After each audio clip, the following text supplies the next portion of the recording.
Áudio 50 do livro Autobiografia de Madame Guyon.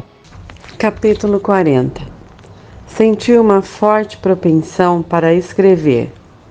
Também percebi a qualidade de uma mãe espiritual. Depois que voltou de Roma, o padre Lacombe foi bem aceito, oferecendo testemunhos de vida e doutrina, e realizou suas funções de pregar e confessar como de costume. Eu lhe dei conta do que havia feito e sofrido em sua ausência, e do cuidado que Deus havia tido para com todas as minhas preocupações. Vi sua providência incessantemente estendida até nas menores coisas. Depois de passar vários meses sem ter nenhuma notícia de meus escritos, quando alguns me pressionavam para que escrevesse e censuravam meu abandono, uma mão invisível deteve-me. Minha paz e confiança eram grandes. Recebi em casa uma carta do eclesiástico, na qual me informava que ele tinha ordens para vir ver-me e trazer meus escritos.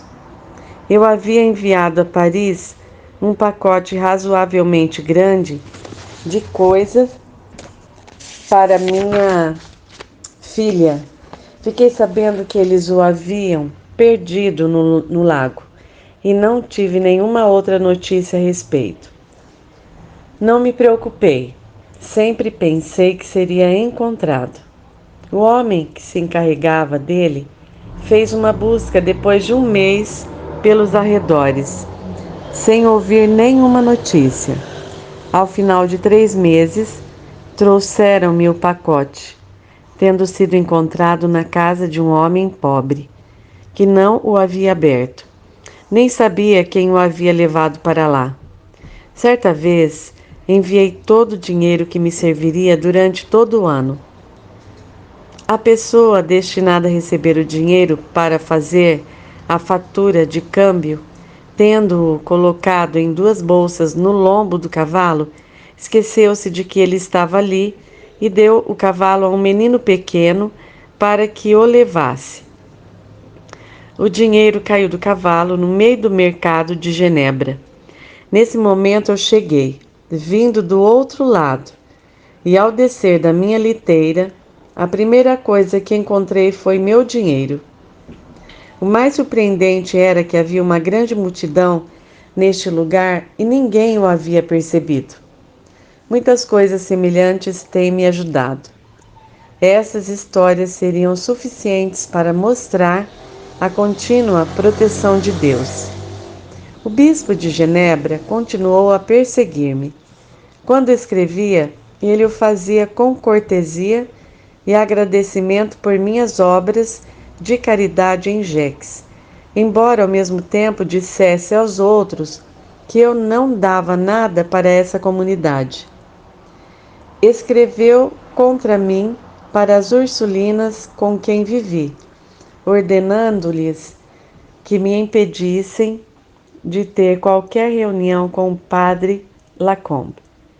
O superior da casa, um homem de mérito, e a prioresa, bem como a comunidade, ficaram tão irritados com isso que não puderam deixar de manifestá-lo a ele. Ele se desculpou então com um aparente respeito, dizendo que não era sua intenção dizê-lo dessa maneira. Escreveram para ele dizendo que eu não via o padre senão no confessionário e não em reuniões, que eram muito edificados moralmente por mim, que se sentiam felizes por ter-me e que estimavam isso como um grande favor de Deus. O que disseram por pura caridade não agradava ao bispo, que, vendo que todos me amavam nesta casa, disse que eu havia persuadido a todos e que ele desejava que eu estivesse fora da diocese. Embora soubesse de tudo isso, e estas boas irmãs estivessem tendo problemas por causa disso, eu não tinha nenhum problema por causa da tranquila casa na qual estava. A vontade de Deus fazia com que tudo fosse igual para mim. As criaturas, por mais irracionais ou fanáticas que parecessem, não eram consideradas em si mesmas senão em Deus.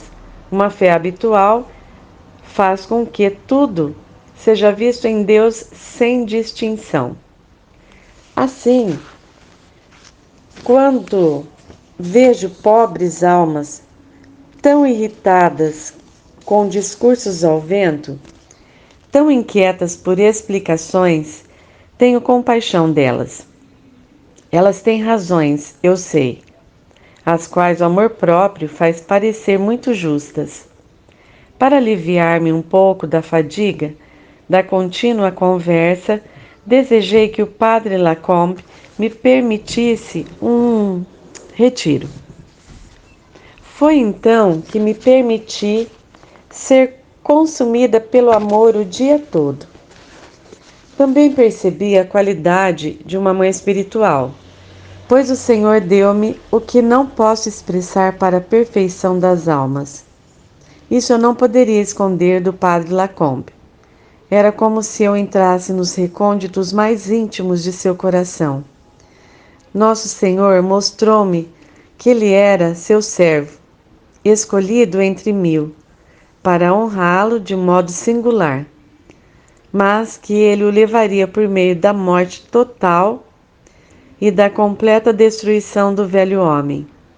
Ele me faria contribuir para isso e ser o instrumento que o faria andar no caminho ao qual ele me havia levado primeiro, para que eu pudesse estar na condição de dirigir os outros, dizer-lhes o caminho pelo qual havia passado.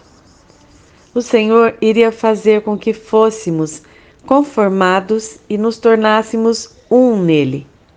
Embora minha alma estivesse agora mais avançada, não obstante um dia deve dar um passo a mais, além dela mesma, com um audaz e rápido voo. Deus sabe com que alegria eu veria meus filhos espirituais superarem sua mãe.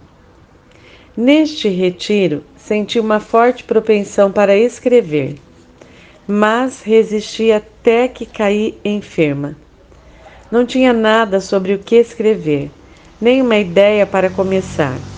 Era um impulso divino, com tal plenitude de graça, que era difícil de conter.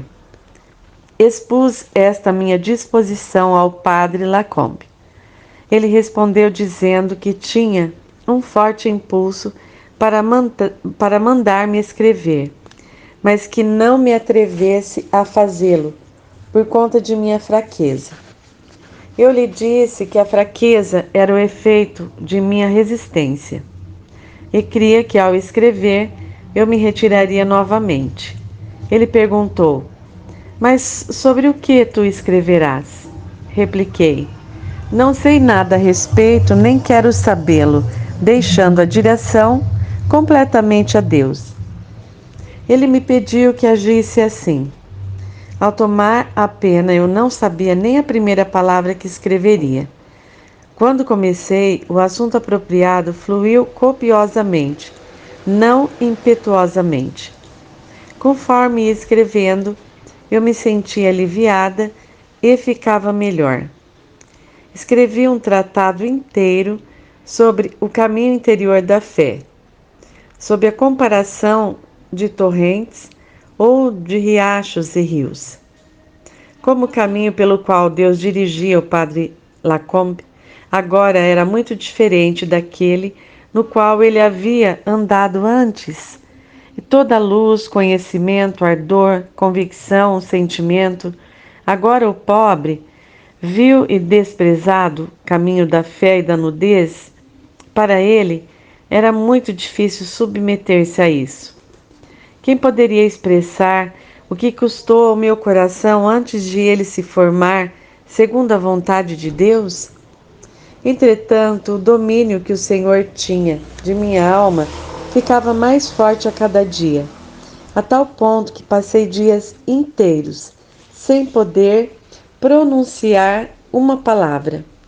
Aprove ao Senhor fazer-me passar totalmente a Ele por uma transformação interior completa. Ele se tornava cada vez mais o Senhor absoluto de meu coração, de tal maneira que não me deixava fazer um movimento próprio.